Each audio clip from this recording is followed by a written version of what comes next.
there's so many people who don't know Jesus, but you were created by the Father who imprinted onto you storytelling elements. And I think that's like the internal draw that draws people. Yeah, because you were created by the almighty storyteller. So how could it not be in you? Hey everyone, welcome back to another episode of the Other 6 Days podcast, where we chat about life outside of Sundays and what it means to live from our gatherings, not just for them. I'm your host, CJ McFadden, and I'm here today with special guest, my friend and fellow Southwest staff member, Huntr McMillan. What is up, CJ? Dude, so glad to have you here today. Oh man, I'm so stoked. We're going to have a good time, right? The best time. Huntr gets the privilege to currently lead our high school ministries here at Southwest Church and oversees weekly gatherings, events, camps, groups, fundraisers, you name it, but the overall spiritual discipleship of our high schoolers right now. He's a very talented communicator with a background and degree in film, which makes him the perfect guest for our conversation today. Huntr, how you doing? I'm good. Wow. What an honor. You said I'm a good communicator. Yeah. That's so sweet, CJ. After this last weekend, man, you are dude. Top shelf. Well, I got to tell you what, all your help behind the scenes is very much valued and appreciated. And I just want to tell you, I was waiting to wait till the camera starts rolling. All right. Dude, you have such a beautiful mind, man. And you always are gassing me up about my skills to communicate. I always just want to remind you, dude, you are a genius, man. You have genius level mind. Your writing is fantastic. Your mind for the gospel is next level, dude. And that has been, other than getting to watch Pastor Ricky, those things have literally been like the single greatest additions to my life in terms of making me a better pastor. Your mind is razor sharp, dude, and I am blessed by you constantly. CJ is my Paul, for those of you that don't know that. He's like my daily mentor guy, and I just adore you, dude. I adore you. Thank you for letting me be your Paul, and you're my Timothy, man. And I absolutely love it. You're one of the most teachable people I've ever met in my life, and I just value that. And man, you're gonna make me blush. I didn't expect that. So that's awesome. Well, dude. Well, anyway, so let's jump in, and I want to start off. We always start off the podcast with something a little bit fun, right? Cool. And so we're gonna start off with some rapid fire questions, and then jump into some background and insights that you've got for us today. But you ready? Okay, let's do it. All right, softball pitch on the first one. Okay. Favorite movie of all time? Oh, the first one that comes to mind is Pulp Fiction. Okay. Right off the top. Sorry, guys. Don't watch it if you're underage, but Pulp Fiction. Yeah, hey, I get it. Quentin Tarantino, right? Quentin Tarantino is the guy. Yeah. As far as I'm concerned. I know. But said every young man in his 20s. I had a feeling that might be it, but yeah. No, that's good. Mine's Braveheart. It's just one. I mean, Ricky talked about freedom. Yeah, it's got all the pieces for me. So mine are probably, all of my answers are probably going to be a little older than yours, maybe. So. Are you a historic movie? I guess we'll find out. But you're a historic movie guy? I don't know. No, actually, I'm just kind of pop culture-y kind of. I'm just a big Mel Gibson guy. Yeah. So now, if you could pick only one movie, TV show, or documentary, or literary piece to pass on to show your future kids or generations, what would it be?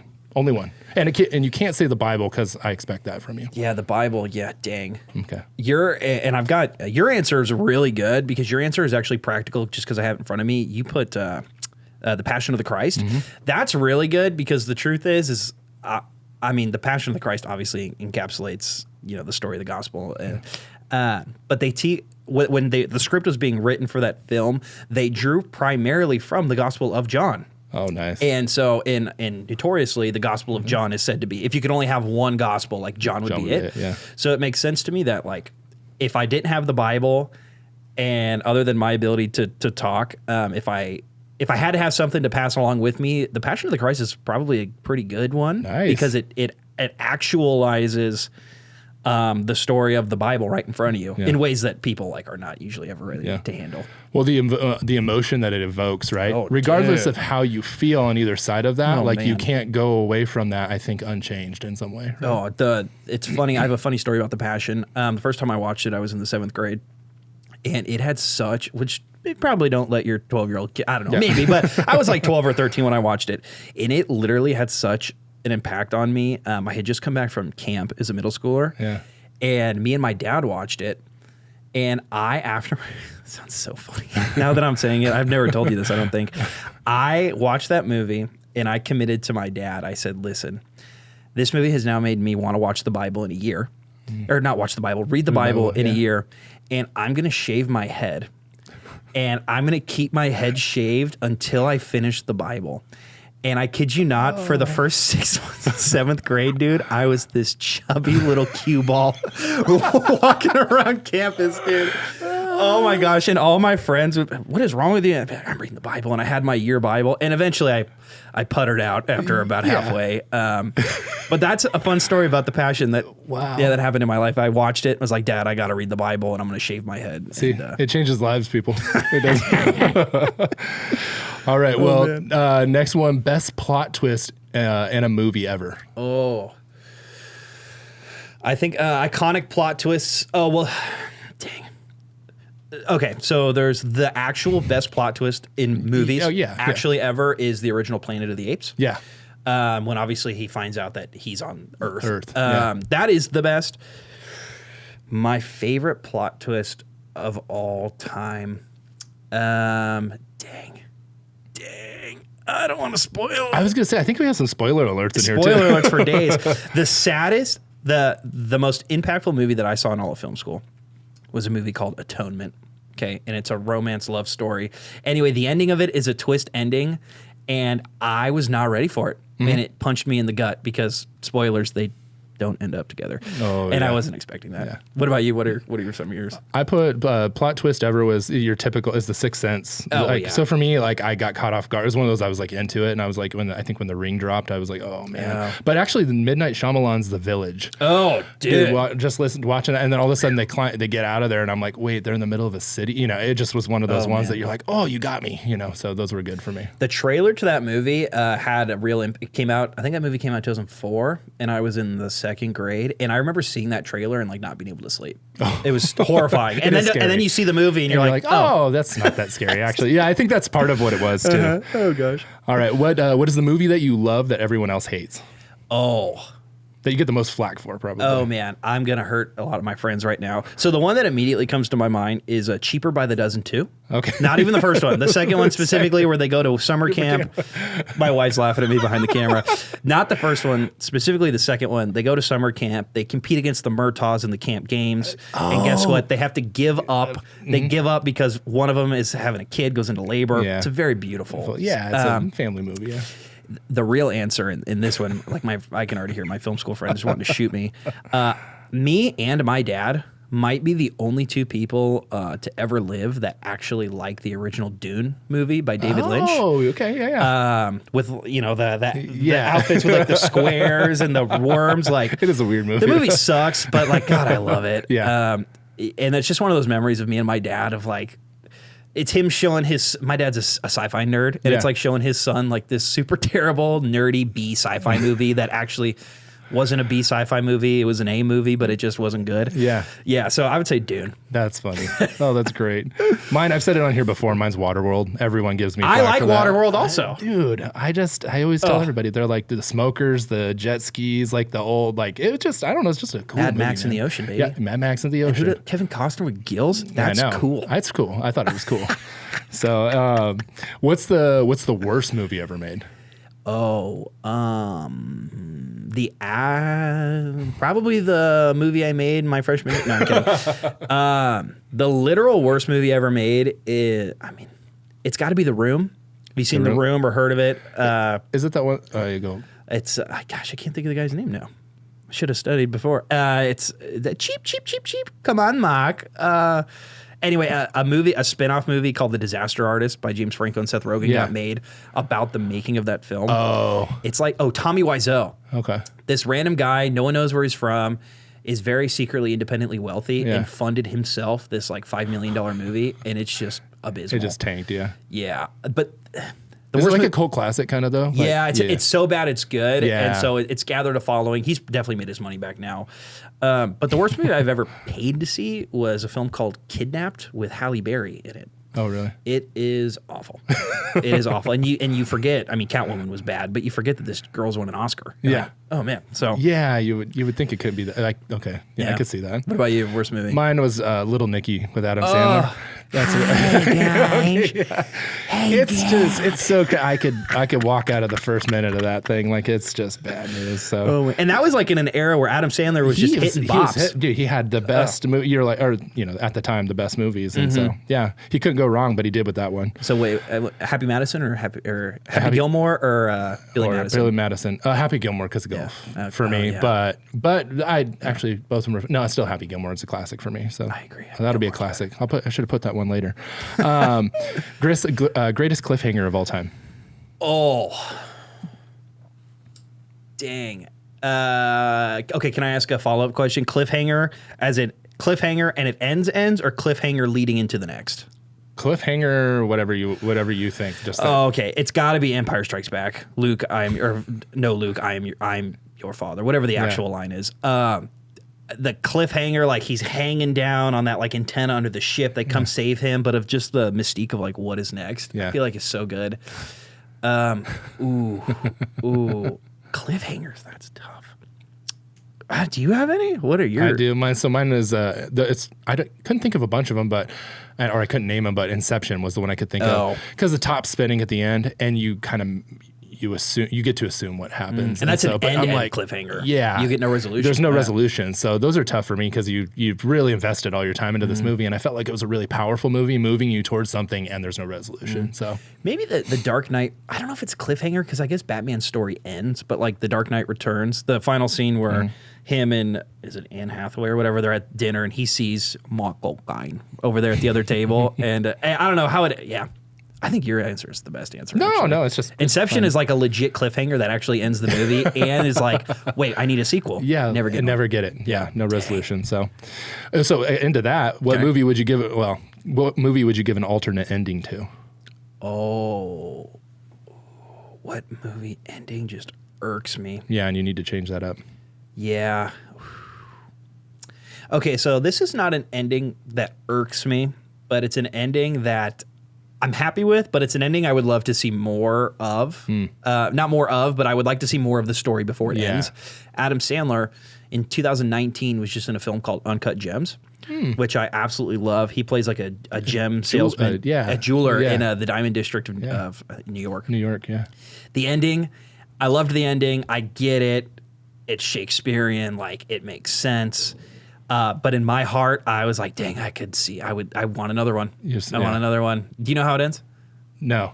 Okay, I won't spoil you it. No, I saw part of it, but I didn't see the ending of it. So okay, but now I know I need to finish watching it. So ending, that's a good question. Are there movies that you would change the ending of? Yeah, mine, as I thought about it, was The Butterfly Effect with Ashton Kutcher. Because so I love that one, and the only reason I change it is because this movie's crazy. He tries all the various outcomes with this girl that he's in love with while he's a childhood sweetheart, and all of them end tragically. I mean, it's really dark. It has a lot of dark stuff. You're just like, oh my gosh, but you can go back in time and kind of change scenarios, and all of them end bad with like best friends dying or whatever. So the only option is that he never meets her.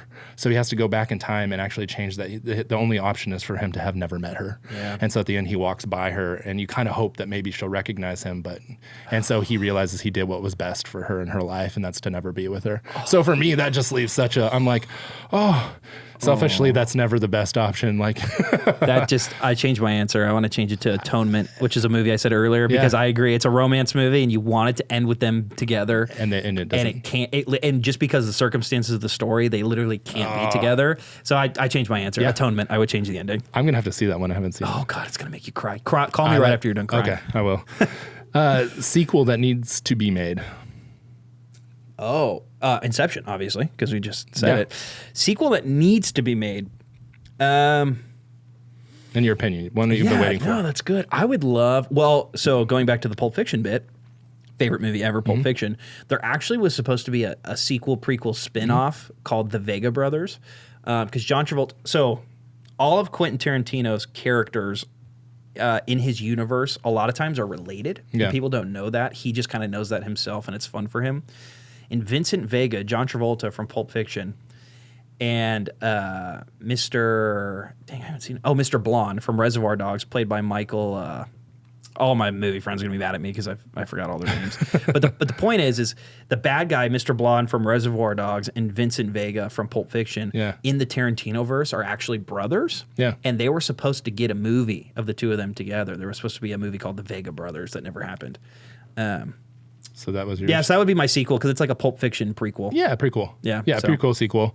Mine's kind of similar. Jumper was supposed to have a sequel. Hayden Christensen and Samuel L. Jackson. So have you seen Jumper? Yeah, awesome. So it's supposed to have. They've been waiting for it forever, and it'll never happen. Now Hayden Christensen's like 80. Yeah, they can't do it again. So he's 80. Dang. Favorite classic movie? Oh. And I don't know what constitutes classic, but yeah. Well, sometimes I think simple is best, which means like a lot of times the population gets it right when it comes to movies. Yeah. So I'm very much in the camp that like The Godfather is probably the best movie ever made. Yeah, it's probably the best. Citizen Kane is way up there. I'm one of those guys. I also love John Ford. So I'm a big like My Darling Clementine or Stagecoach.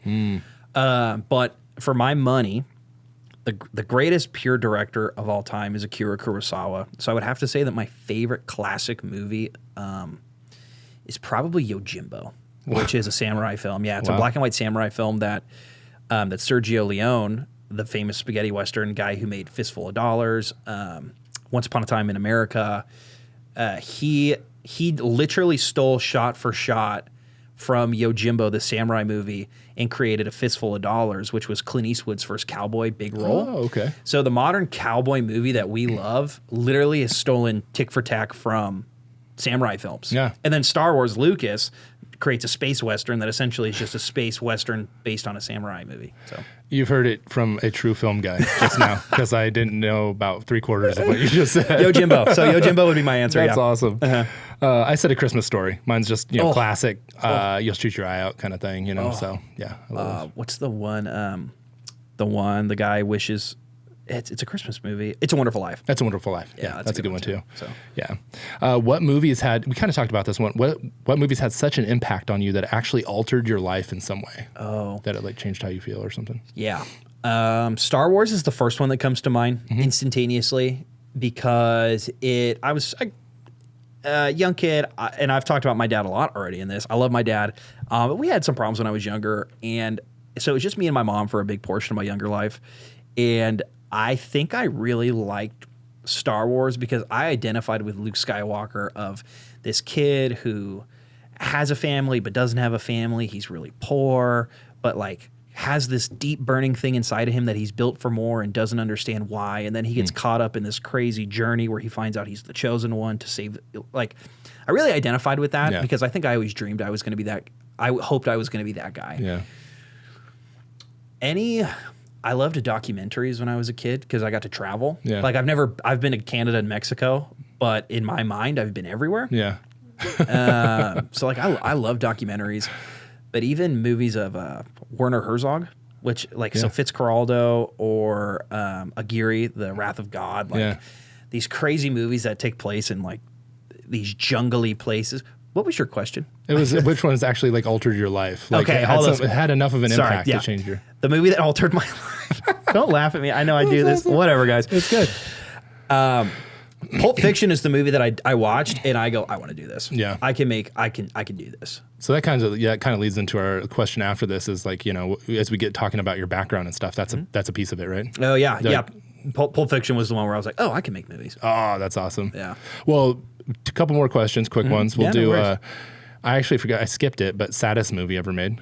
Atonement. We said that, right? It is not even close. I'm telling you, go watch Atonement. Man, I thought My Girl was the saddest one ever made. You want to know what's funny is I saw on your thing My Girl, and then you have the one with Robert Pattinson. Yeah, and I looked that up, and I watched the trailer last night at my house. And you cried. What did I do right after I watched the trailer, McKenna? I came up and gave you a kiss and cuddled with you because I told her, I was like, I just saw a trailer for a movie that made me love you even more. Well, so you just nailed two for me. The saddest movies ever, and the ones that have the most impact that actually alter my life are the ones where there's loss of someone that you love, like a Notebook or what did I write?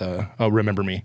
But like because where you lose a child, Lovely Bones is another one. Because when you go and hug your child after that, or you go and hug your loved one, because those just really they impact you deeply, right? Dang. Yeah. So last question on these ones. Okay. Theater or movie on demand at home?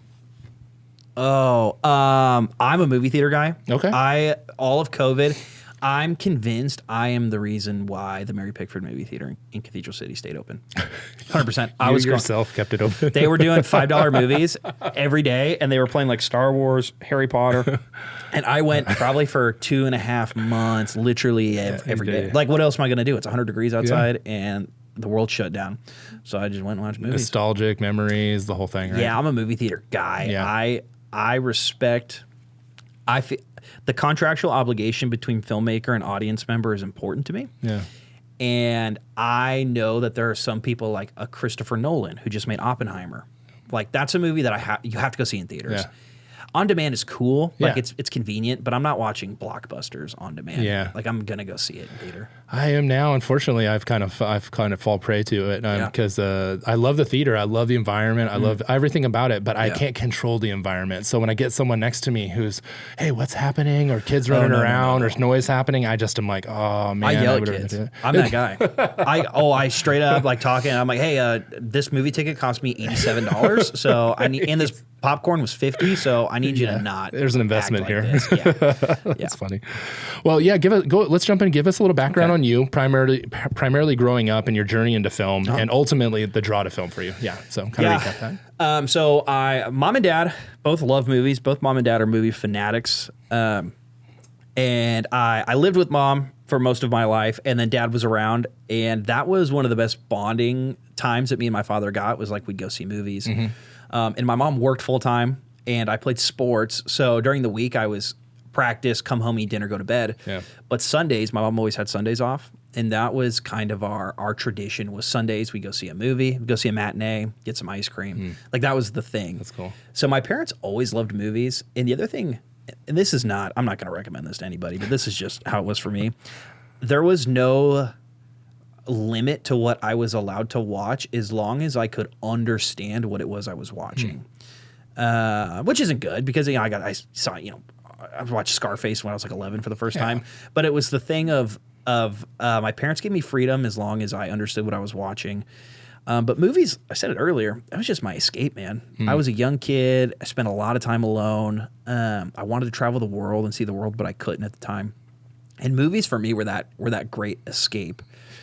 There's something intrinsic about the journey that people go on that I see myself in. And at a young age, I was captivated by it. And I always had an active imagination. I love telling stories. Yeah. I was quite a little fibber when I was a kid. And I just put fuel in the fire. Put fuel in the fire, baby. So I always loved movies. Movies were my escape. Fast forward, I go to high school. I'm an athlete. I'm a pretty good athlete in high school. Kind of ditched the arts. Yeah. Like, put the arts behind me. Graduated high school, and then I went away. My first semester of school, I went away to Buffalo, New York, and it was a culture shock for me. And I did not have any friends, and I didn't necessarily do a good job at making them. And so for the 6 months I was there, the first semester, movies saved me, dude. Like, it gave me things to do. It kept me busy. And it dawned on me that I really, really love movies. Yeah. And I was becoming, I don't want to say obsessive, but I really loved movies. And then it dawned on me, I was watching an interview with Steven Spielberg. He talked about, generalizing here, but basically he said, life is hard. And it's really hard to be good at anything. So if you're going to dedicate your life to being good at something, it may as well be something you like. Yeah. And that for me was the switch of, I think I want to make movies. So I told my mom, I was going to school for urban development. So I was going to plan parks and cities and like lay out how cities are structured and all that. And I told my mom, hey, I think I want to change my major. And I also think I want to transfer colleges. And I got a little pushback there, but that was the catalyst of like, okay, we're going to do this. And my mom totally supported me. Not at first, took her a day or two, but once she accepted that this is what I wanted, she was all in. And so we packed up everything and I transferred to a different college and started studying film. Yeah. And that 4 years in college just changed my life. Wow. 4 years of film school. And I studied anthropology as well. Yeah. So yeah, those two things in tandem And that's kind of how I guess I got to film school. At film school. Yeah. That's awesome, man. Actually, like kind of when you said that, I was like, man, that kind of segues to where you are now, even though that's not in the question. But you said what Spielberg, that if you're going to do something with your life, you might as well do something that you love. And now here you are, falling in love with Jesus. Chasing after Jesus, huh? Yeah, it's good. Well, it's the thing. I had well, it's funny. The first, I had felt the call to ministry when I was younger. Yeah. Like 14. And I had, and you know how we are. We're charismatic with seatbelts on here. Yep. I lean a little more reformed. And but the thing is, the closest thing to a vision I had ever had, I had when I was 14. And the vision was essentially that I was going to be in ministry. Oh, so you had that young? Oh yeah, like That's 14. awesome. So I was gung ho, and I was doing the things to set myself up for that. And I've shared this with you. My youth pastor at the time, guy I adored and loved, ended up trying to commit suicide. Yeah. And so that obliterated my faith. And movies were just kind of that thing that was there for me. Yeah. So yeah. I'm surprised you get into making Christian films. So. Yeah. Well, I'll show you. There's something to be redeemed. I'll show you some of my movies. And we'll talk. I do. Yeah, it's kind of it doesn't matter. So let's jump in. Let's talk about what constitutes a good story. Okay. As far why are good stories so powerful? Tell us a little bit about some of your thoughts on that. Oh man, what constitutes a good story? Well, the sermon. First off, there's a lot that constitutes a good story, and there's elements you can find in all of them. The three elements that I chose to base the sermon last week on. Yeah. The three elements that make up a good story is every story has a hero that sets the standard, regardless if it's a good standard or a bad standard, right? Because sometimes you have the hero's arc, Lord of the Rings, but then you'll have the anti-hero's arc, which is like The Godfather or Scarface. So regardless, you have a hero who sets the standard. So in The Godfather, Michael Corleone, Don Vito, Marlon Brando's the standard. But then Michael comes in and he's the standard. Even though he's evil and bad, he's worse than his dad. Therefore, he raised the bar even higher in terms of evil. Scarface, the same thing. Tony Montana is the gangster that everybody else is measured upon in that film, even though he's a bad guy. So every impactful story has a hero or villain, I guess in that sense, who sets the standard. Every story has a villain that seems impossible to defeat, right? And once again, if you're The Godfather, it's the good guys who are the villain. But every good story has a villain who seems impossible to defeat. Look at Jaws. You got the shark who seems unbeatable. The Lord of the Rings. You've got Sauron and Mount Doom and all this. What else? Some ones that rip off the top of my head. In 2001: A Space Odyssey, you have Dave the Machine, who's like unbeatable. Every good movie has an enemy who seems unbeatable, and that's what makes the final element all that more impactful, which is a victory that seems totally impossible. Yeah. Once again, Lord of the Rings. I mean, Lord of the Rings is like the greatest hero story ever told. And Lord of the Rings, like, how is it that these two munchkins got all the way across the world and overcame all this and did this? Like, it's so impossible. Yeah. It's so impossible. Or even Jaws, going back to that. Yeah. Like, how does Roy Schneider... How do you killed this 30-foot shark that's been eating people, sinking ships? Like, it just doesn't make sense that you got him. How did you do that? So those are the three elements that constitute impactful storytelling, and you can find those elements in every movie, every story. Yeah. Oh my goodness. No. Yeah. That's really good. Yeah, no, I thought you did such a great job with that through the sermon, and it was just it was so. After you had preached that, I went back and I thought often about like just stories and what makes a good story, and for me, I was like I heard it somewhere, but it was great stories have an impact, and a great story requires a response, and so I kept thinking about that because I was like, man, it's so true. I mean, thinking about like Jaws and the illustration that you used with the people seeing sharks in the lake and stuff like that. Yeah. I was just like, it's great because it'll draw you to, even if it's not rational, it's still you respond to it somehow. 100%.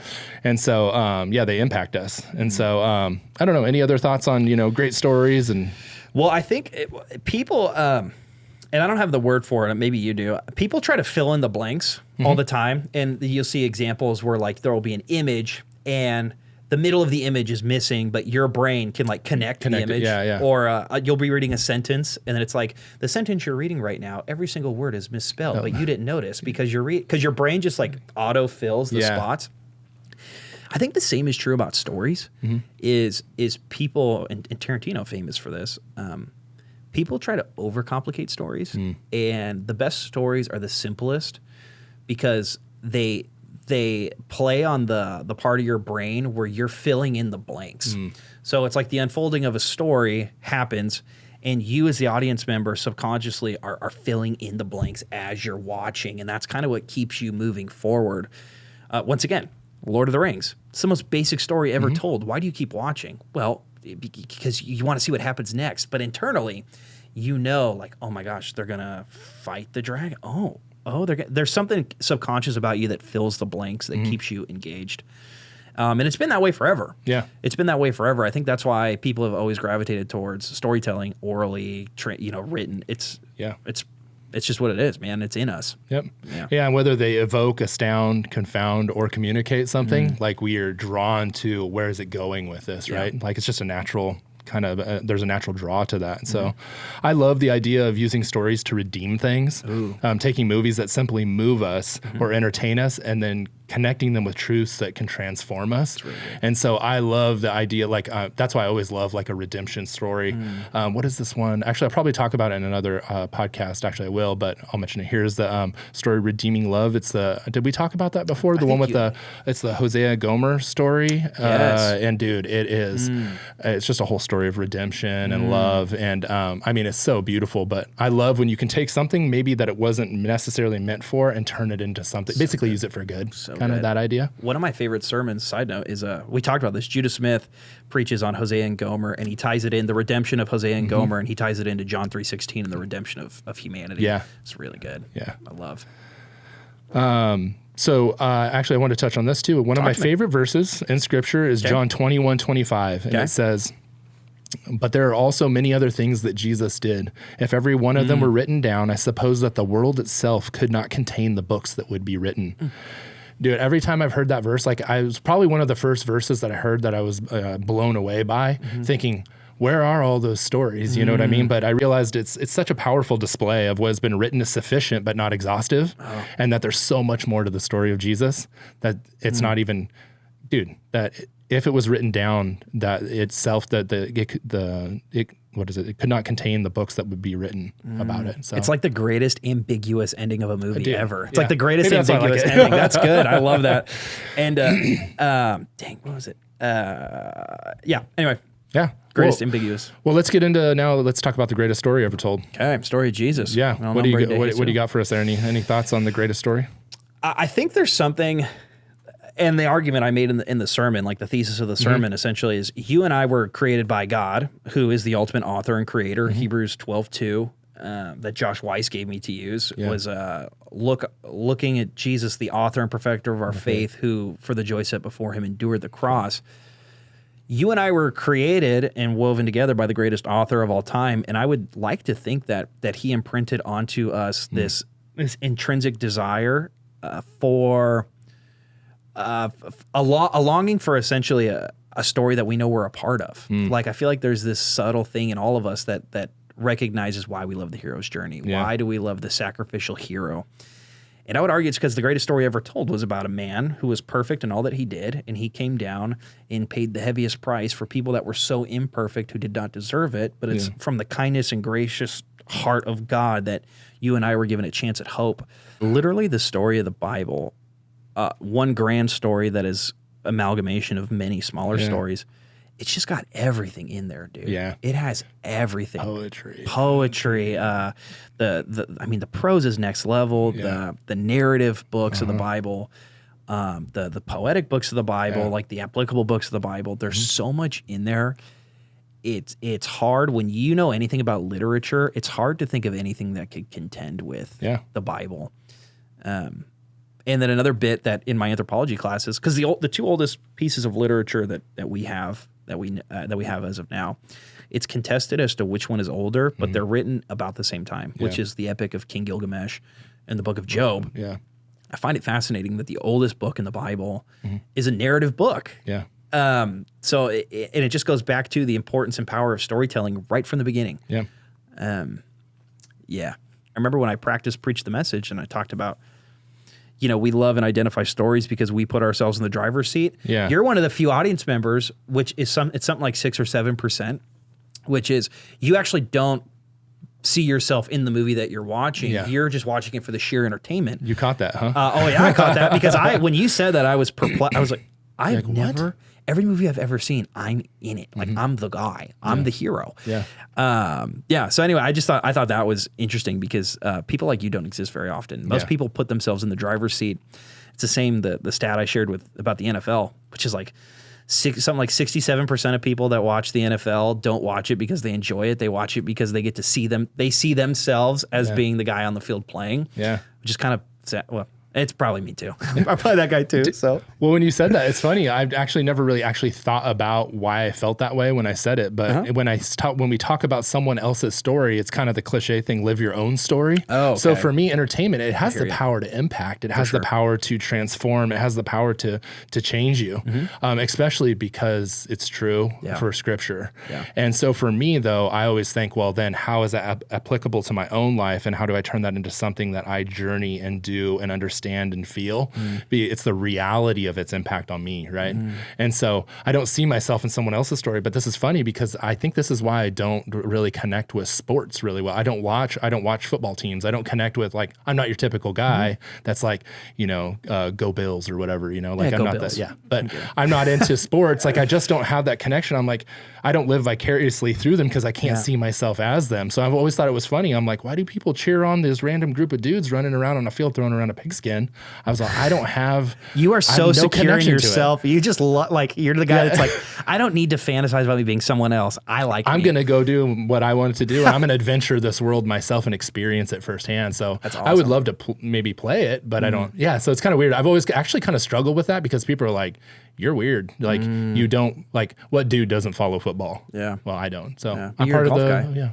Well, it's something, and it just dawned on me. I want to make a comparison here just to make sure a point I tried to make earlier connects, which is us identifying something internally about us that draws us towards the story of the gospel.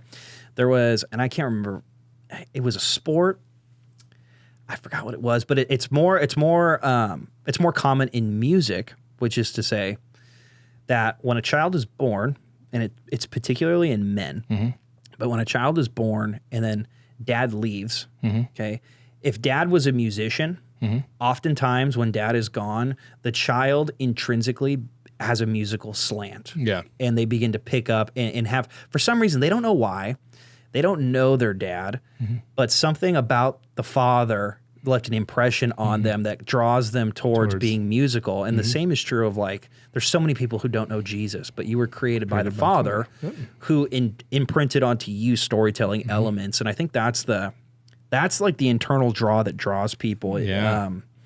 Yeah, because you were created by the Almighty Storyteller, so how could it not be in you a little bit? 100%. That's great, dude. Way glad to I pull caught that that together. That was beautiful, dude. I had to reel down. I wrote this down. I just wanted to say it doesn't actually fit here, but I felt like it was a thought as I was kind of working through this and saying, hey, what are we going to talk about? But it was so funny. And I love that you have drawn this out for me to take this further and think about it after the weekend. That's exactly what the Other 6 Days podcast is about. And we want to get these thoughts like, hey, what didn't you get to say on the weekend? And what do we get to talk about that we take and impacts our lives the other 6 days, right? So for me, I'm thinking about things outside of the weekend sermon.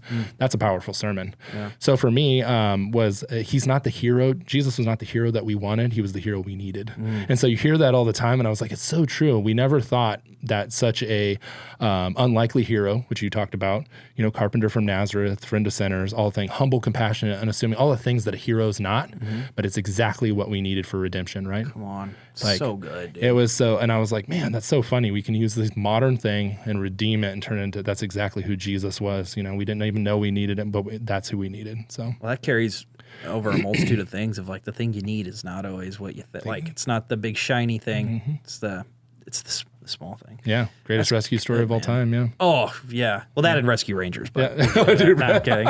Is that Chippendale's Rescue Rangers? Yes. Oh, man. Dude. Let's go. I used to play on Disney Channel at like 4 o'clock in the morning. That's awesome. So any tips? I want to wrap it up, but any tips on our own story or contribution? Like, why should we care as believers? I mean, you presented a compelling story here, but why should we care as believers about telling a great story? What's something we can do to apply that to our own lives? Oh man, well, in a practical sense, you as a person, if you can show people that you can communicate beginning, middle, and end, and keep it clear and concise, I think that communicates a lot of things to people. Which is, first off, that you're intelligent. Like on like a total practical level, like being able to tell stories. It shows intelligence. It shows your ability to comprehend dense concepts a lot of times. I forgot. What was the question? Well, I always lose it so quick. No, that's all right. Like how the story like as believers, why should we care about telling a great story? Oh yeah, like, why is it important? You just said it at the end of your thing, though. I think. Well, maybe, but the whole thing, like this whole shebang that we have here, is based on one story. Yeah. And if I'm gonna make my bread and butter, and if this is the hill I'm gonna die on, I better tell it really good. And I find that I don't. Obviously, you want to be articulate when you're telling the greatest story ever told, the gospel, but the story does the heavy lifting itself. Like, So when you're telling a story, just always remember, there's got to be a beginning, a middle, an end. There has to be a problem, and there has to be a solution to the problem. And I always find it's just, this might sound not very good being on the spot, but it's, you and me are people. We're on the same playing field here, and there's something wrong with you and me. We have a problem that we can't solve, and there is a solution, and it's free to you. If you just want to hear a story that I got to tell you, it's about a guy who set the standard really high. He totally defeated an enemy that you and me had no hope of ever beating, and the victory is just so impossible. Yeah. Like, granted, you're not going to just sit down at some guy at a coffee shop, hey, gang, story. But the things that the professors always told me when pitching, always remember a beginning, middle, and end, and condense it down to a log line. Yeah. If you go to pitch your movie to a producer and you can't pitch the whole movie in 30 seconds, the elevator pitch. Yeah. The elevator pitch, it's real. So a log line, which is a one or two line story that has a beginning, middle, and end. It sets up the problem and it acknowledges the solution. That's good. Yeah. Yeah, you had mentioned it earlier, and I'm going to circle back around on it. The gospel is a good story, and it's a good story to share with others because it's true. And you had said in there that, obviously we said that a good story requires a response, right?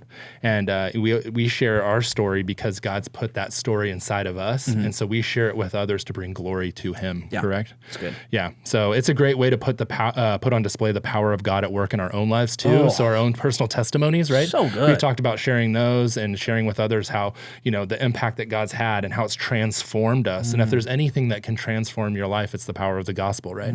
So good. So, yeah. So share, however you share that, share it. Yeah, that's really good. And so I love it because it's where God's work intersects with our own lives. And that's the story we're there to share. It's good. We're like, man, look what He's done. Look what I've heard He's done. He has done, and He is doing, and what I'm hopeful He will do. And so I'm going to share that. I can't not share that. And there was a whole, and this is the last thing I have to say, but it's, you are not the hero. Yeah, I think it's huge to remember that. And we talked about this is like and I'm making a broad statement here, but modern day Christianity, most people out there are getting preached to and getting told that like are being made to think you're the hero of the story. The story's not about you. Yep. So that's good. CJ, I adore you, dude. I love you. Thank you. This has been fun, man. Thank you. Dude. Thank you for sitting down and chatting with me. Well, as always, we hope our conversations here are going to be engaging, but we want to make sure we provide our people with helpful resources. So do you have any resources or thoughts you'd like to point people to that they might find helpful or beneficial or just even entertaining? Yeah, the best storybook of all time is Story by Robert McKee. Very, very easy. Save the Cat by, I think it's Ed Mullen maybe who wrote Save the Cat. Yeah, that would be it. And then obviously, and stay in your Bible. Stay in your Bible. Stay in your Bible. There you go. You got the good one. Yeah, and I think just be aware of what you're watching. Like when you're watching a movie or you're watching something, like don't be afraid to take yourself out of it and recognize, oh, the hero who set the standard, there he is. Yeah. Oh, here's the impossible villain that we have to defeat, whether it's a thing or it's, whatever, an event. Oh, and here comes the impossible victory that keeps me coming back to buy more tickets. So good. Dude. Well, we'll include some other links in our show notes as well. I got one C.S. Lewis on writing and writers. It's kind of cool. It's kind of insight into his love for writing and commentary and teaching in various genres. Yeah. So it's super cool. Max Lucado does the story, and he does it as the Bible's one continuing story of God God and his people. So very cool book. I'd recommend checking that out. And one of the other ones, always, I think you've heard of this, the Bible Project. You can go watch those. Yeah, So they do a great job of doing illustrated. It's really easy to consume. And so I'd recommend that, and that'll be in the link. And writers, and there's a book Stephen King wrote. You just dawned on me. It's called Stephen King. Sorry, It's called Writers on Writing, and it's literally him It's him writing about his writing process. It's fascinating. I heard that's like a no-no. You're not supposed writers aren't supposed to write about writing, right? He says that right in the opening thing is like a magician's not supposed to reveal his secrets. But, so. That's funny. Well, Huntr, any last comments or thoughts before we wrap this up? No, man, it is an absolute honor and privilege. I said it on Sunday. I had dreams of standing on that platform and preaching the message there, and I got to do that. And equally, from the moment I heard that you and big ol' RJ were going to have a podcast, I dreamed about getting to sit at this white table and talk to you. So thank you for allowing one of my dreams to come true. If you want to make another dream of mine come true, you can send me to one of the countries I've never been to, only in documentaries. Go ahead and message. No, I'm kidding. I'm kidding. Go ahead. No. Oh, I see you're doing a little plug for yourself. Yeah, I was like, if you want to send me on a cool vacation to, I don't know, some tropical country I haven't been to, that's cool. All right, we'll see how that works out for you. Dude, I love having you here. This is so fun. I knew it was going to be fun. I knew it was going to be different. And so, dude, keep doing what you're doing. Oh. We are like rooting for you, cheering for you. I love you. And dude, remain teachable. There's so much more ahead in this life for you that God wants to do in and through you. And so I love to be able to sit and watch it all unfold. So anyway, well, there you have it, guys. Thanks again for joining us on another episode of the Other 6 Days podcast. Be sure to hit that subscribe, follow, share, and like. Spread the word. And as always, take what you've heard and turn it into something that you can do to further the gospel in the world around you. Until next time, peace.